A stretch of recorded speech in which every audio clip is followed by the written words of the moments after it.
ఈసారి ఓట్లు అడగడానికి చెప్పులు తీసుకొస్తాం లంచోడుకుని, చెప్పులు తీసుకొని కొడతాం లంచోడుకుని. మా ఉత్తబట్ట మొక్కలు కడుగుతాం వాడికి తుమ్మల నాయకులు వస్తా ఉంది. అందరూ రాజకీయ నాయకులు వస్తా ఉంది. దీని వెనకాల వాళ్ళు ఉన్నారు.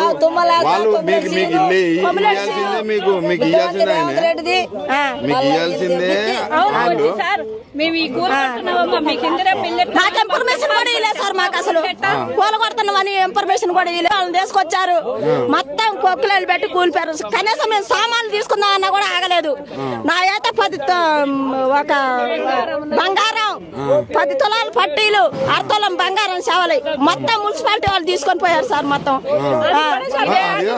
ఇప్పుడు ఒక వైపు ప్రజాపాలన మహిళల్ని కోటీశ్వరాలు అన్నాడు. ఏది వాడు జనం చేయడానికి, ఏది రేవంత్ రెడ్డి జనం చేయడానికి ఏది మాకు ఏమి న్యాయం చేసిండు? కనీసం ఇంద్రం మిల్లు ఏది లేదు. వాడు కడుపు ఏడగాలింది వాడు కడుపు. మాకైతే రూపాయి కూడా సాయం లేదు. మాకు సంసారం మంచినీళ్ళు కూడా పోసినోడు కాదు. మాకు కరెంటు లేదు, ఏది లేదు. మాకు చీకట్లో బతుకుతున్నాం, దావల్లో బతుకుతున్నాం. కానీ మాకేమీ వద్దు, పేదోడు బతకొద్దు. ఇక్కడ 3 మంత్రులు ఉన్నారమ్మా. ఉన్నావు ఎందుకు ఉండి సుఖమే ఉంది. వాళ్ళు చేపట్టి ఇప్పుడు ఎట్టయింది మా బతుకు. వాళ్ళే చేశారు. ఈ భూమి విడిచిపెట్టి పోయేదే లేదు. మా ప్రాణాలు పోయినా మేము ఏడో ఉంటాం. మాకు ఇల్లు లేకపోయినట్టు చెట్టు కిందనే ఉంటాం. కానీ మేము అసలు ఎక్కడి నుంచి పోయే పద్ధతే లేదు. మేము ఇప్పుడు కష్టపడి కట్టుకున్న ఇల్లు పోయిందమ్మా.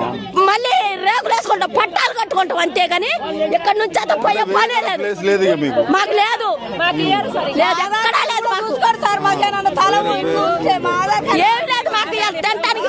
ఇంతవరకు మేము ముఖం కూడా కడుక్కోలేదు. ఏమి లేదు మాకు. రాత్రి నుంచి మాకు నిద్ర లేదు, ఆకారం లేదు. మాకు వాళ్ళైతే సీట్ ఎక్కారు, గద్దెలు ఎక్కువ కూర్చున్నారు. మంచిగా ఓట్ల